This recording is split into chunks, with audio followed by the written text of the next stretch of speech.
Hi, welcome to Greg's Bass Shed. I've had a few requests recently for me to explain how to read a chord chart, so I'm going to do that in this video.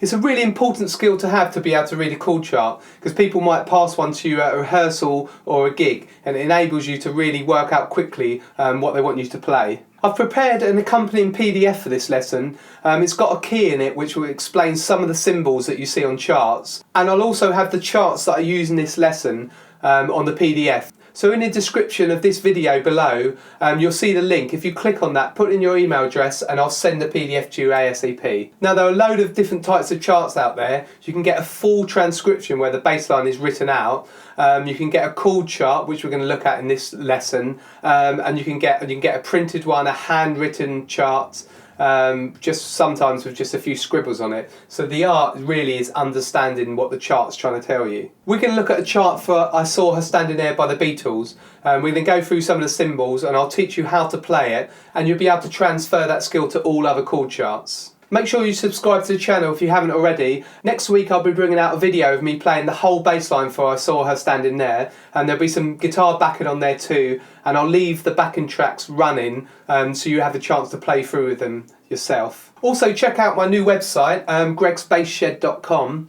On there I've got loads more information, I've got some news, I've got a new beginner's ebook coming out soon. You can express interest in that. There's my mailing list to sign up to and a load more videos.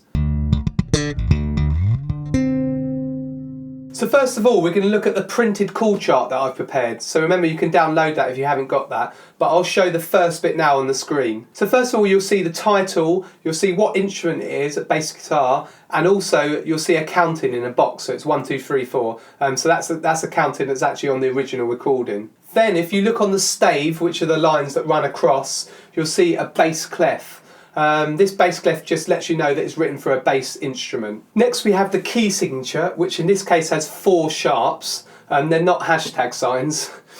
So 4 sharps mean that it's in the key of E major. Now I'm going to do a full lesson on key signatures and where I can look at them in more depth. I can explain which key signatures have what sharps or flats, and we'll look at major and minor keys. So watch my channel for that video, which should come out within the next month. We also have a tempo marking, so you can see a quarter note equals 160, and that just means there are 160 quarter notes per minute. Now on the chart, if you look in the first measure, you'll see a sample bass line written out. That gives you an idea of the pattern for the bass line that you can use and transfer that to the different chords as you go through the chart. So if I'll play that for you first now.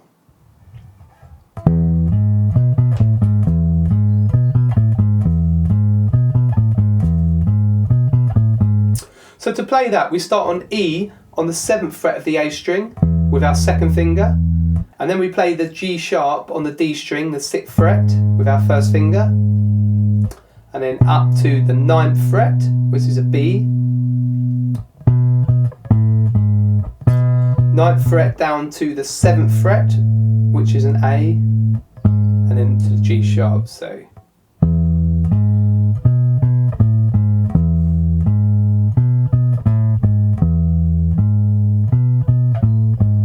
me, 3, 4.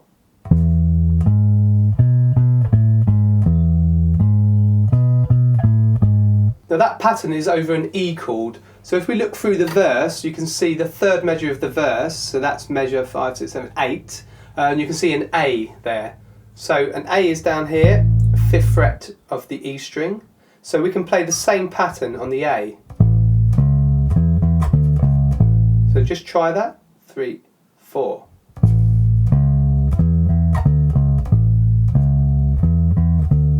So if we play it on E twice and then down to A once. 3, 4. E, A. Again. 3, 4.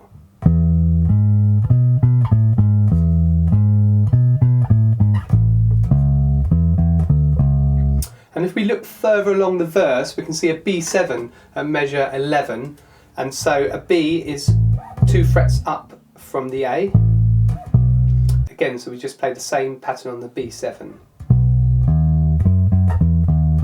Try that with me. 3, 4.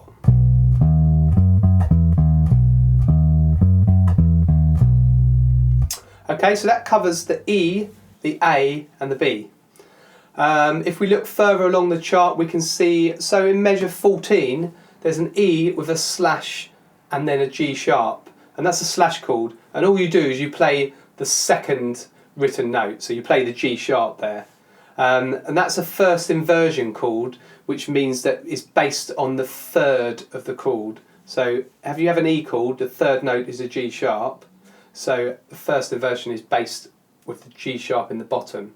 But all you really need to know for this is you play the G sharp, and all the other harmony instruments, the guitar and the keys, will play an E chord on the top.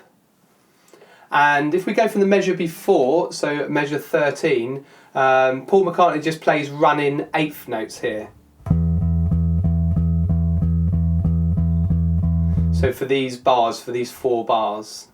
So that's on the E, G sharp, A, C. So with me, those 4 bars from bar 13, 3, 4. G sharp, A, C. And for the last 4 bars, we just play the same pattern that we played before on the different chords. So E, B7, E, E. Okay, so we're going to play the whole verse. So just remember, from bar 13 we've got running eighth notes, and the rest of the time we've got that same one pattern on the different chords. Okay, after 3, 4, 3, 4. So this is over E, down to A, E, E, E, B7, B7, E, G sharp, A, C, and then E, B7, E.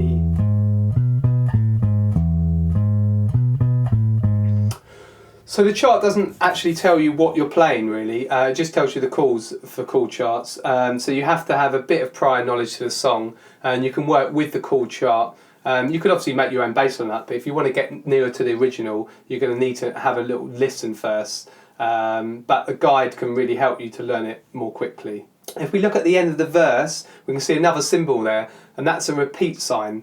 So you've got the bar line, bracket pointing in, and 2 dots. So what you do is you go back through the music to find the other repeat sign with the brackets pointing inwards.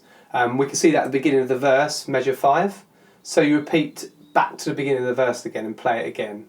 If you look in the bridge, and so that's measure 61, you can see a repeat sign around that one measure, and it says 6 times. So normally with a repeat sign you just repeat once unless it tells you otherwise, so in that case 6, it can be any number. To help you remember chord sequences, you can use the Nashville numbering system, and all that does is it takes the chord and looks at what degree of the scale that chord is and gives it a number.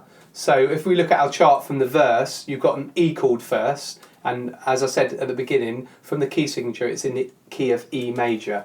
So that's just chord 1, that's the first note of the scale. If we look at an A, that's actually the 4th note of an E major scale, so we just call that chord 4. Back to the E again, chord 1, and then the B7 is the 5th note of the scale, so that's just the 5th chord. So we can look at that first bit. If we look at the first bit of the verse, it's measure 1, it's chord 1, measure 2, chord 1, measure 3, chord 4, measure 4, 5 and 6, chord 1, measure 7 and 8, chord 5, back to chord 1. So you can look at a chord chart and just jot that out quickly, the Nashville system, and it's actually an easier way to help you to remember, and then you can transfer that to another key. If you're in the key of C, you just use chord 1, 4 and 5 in the key of C, so C, F and G. In most pop songs, chord 1, 4 and 5 are the popular chords you're going to see a lot. So the Nashville system is really useful. people can quickly shout 1, 4, 5, and they just tell you the key, and you know you're going to use those chords. So it's a shorthand really. I'll do a further lesson on the Nashville system as well. We can look more in depth at it, and I can explain that further. So if you look at the second chord chart you've got, now this is, I saw her standing there again, and it's just a handwritten part. So you've got less details in there. You haven't got the sample bass line. You've just literally got the chords. So you really would need to know how the bass line goes if you want to play like the original. But it's a good guide again to have. So it gives you the chords and it gives you the geography of the song. And the geography of the song is the structure of the song, the format of it. So it's got verse, it's got broken down into verse, bridge, solos, verse. So that's really important to have the structure. It can really help you to have that laid out as you're playing through the song. So make sure you request both of these charts to have at home. You can print them out along with the supporting PDF. Play through them both. They should match the original exactly. So play through them both and see if you can understand them both. They're two different ways to write down the same chord structure. If you've got any problems with the charts or you want me to explain any of this a bit more, then please leave a comment below and I'll help you out with that. Subscribe if you haven't already, and watch out for the full length version of I Saw Her Standing There that I'm going to bring out next week with guitar backing tracks. And the written part, I will have a PDF for that as well, with tab if you need that. Remember to comment, like and share the videos. This really helps me out and it gives me more of an idea what you like and what you don't like. If you've got any suggestions for videos, I'll gladly take those. Just leave them below.